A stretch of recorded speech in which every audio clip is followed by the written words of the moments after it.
চলে এসেছি আমি কল্যাণী স্টেশনে। কল্যাণী স্টেশন থেকে আমি এখন যাব ঘোষপাড়াতে। কল্যাণী স্টেশনের বাইরে বেরিয়ে আসলাম, এবার আমি যাব ঘোষপাড়া। ট্রেন, বাস, টোটো সব কিছুতেই যাওয়া যাবে, তবে ট্রেনের সংখ্যা খুবই কম, তাই অটো বা বাস ধরতে হবে। এই যে ঘোষপাড়া স্টেশন, এই স্টেশনের বাঁ হাত ধরে এই যে রাস্তাটা চলে যাচ্ছে, এই রাস্তা সোজা 10 মিনিট হাঁটলেই পড়বে আমাদের বিশেষ জায়গাটি। আজকে আমি তোমাদেরকে নিয়ে যেতে চলেছি সতী মায়ের মেলা। খুবই নামকরা এই জায়গাটি। মনের আশা পূরণ করার জন্য প্রচুর মানুষ আসে। যেহেতু কালকেই রং খেলা, তাই প্রচুর দোকানপাট চলে এসেছে অলরেডি। কালকে প্রচুর ভিড় হবে এখানে, প্রচুর দূর দূর থেকে এইখানে আসবে মানুষ মনের আশা পূরণ করার জন্য। শিয়ালদা ডিভিশনের মেন লাইনে এই কল্যাণী স্টেশনটি পড়বে। এখানে কল্যাণী সীমান্ত, রানাঘাট, শান্তিপুর, গেদে সব ট্রেনই দাঁড়ায়। যে কোনো ট্রেন ধরে কল্যাণীতে আসতে হবে। কল্যাণী আসার পর সেখান থেকে সীমান্ত লাইনে চলে আসতে হবে। হ্যালো বন্ধুরা, আজকে আরেকটি ব্লগ বানাতে চলেছি। আজকের ব্লগটি হতে চলেছে আমাদের মনের আশা পূরণ করার জন্য এমন একটি জায়গা। সেই জায়গাতে আজকে আমি চলে এসেছি, সেই জায়গাটি তোমাদেরকে দেখাচ্ছি। সেটি হচ্ছে সতী মায়ের মন্দির। একদিন পরেই যেহেতু রং খেলা, আর রং খেলা মানেই এই সতী মায়ের মন্দিরে প্রচুর ধুমধাম অনুষ্ঠান হয় এবং মেলা হয়, সেটাই তোমাদেরকে তুলে ধরবো। যেহেতু আমি রং খেলার দিন আসতে পারবো না, তাই একদিন আগেই আমি ভিডিওটা বানাচ্ছি। একদিন আগেই চলে এসেছি ভিডিওটা বানাতে, এবং মনের আশা পূরণ করার জন্য এই জায়গাটি নাম আমরা অনেকেই শুনেছি। তো সেই জায়গার ভিডিওটা তোমরা দেখতে চলেছো, তোমাদের খুব ভালো লাগবে। আর ভালো লাগলে অবশ্যই একটা লাইক, শেয়ার এবং সাবস্ক্রাইব করবে। চলো ভিডিওটা দেখতে থাকো।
এই সেই বেদানা গাছ, যেই গাছটার নাম এবং অনেক অজানা তথ্য এই গাছ নিয়ে রয়েছে।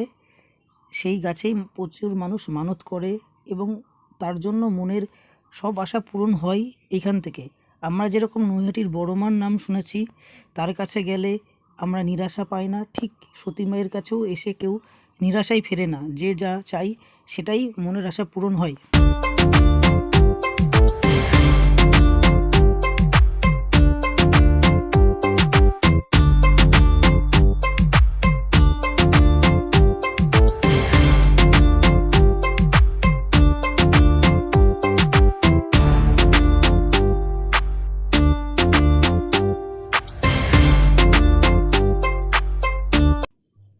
রং খেলার দিন প্রচুর ভিড় হবে, তাই অবশ্যই যারা এখানে আসনি এখনও পর্যন্ত, অবশ্যই একবার হলেও এসে ঘুরে যাবে, অথবা অন্য সময়ও আসতে পারো, কোনো অসুবিধা নেই। তবে রং খেলার দিন প্রচুর মানুষ এখানে যেহেতু রয়েছে আসে, তাই রং খেলার দিনটা খুবই স্পেশাল এই জায়গাটা, এবং খুবই ধুমধাম করে অনুষ্ঠান হয়, পুজো হয়।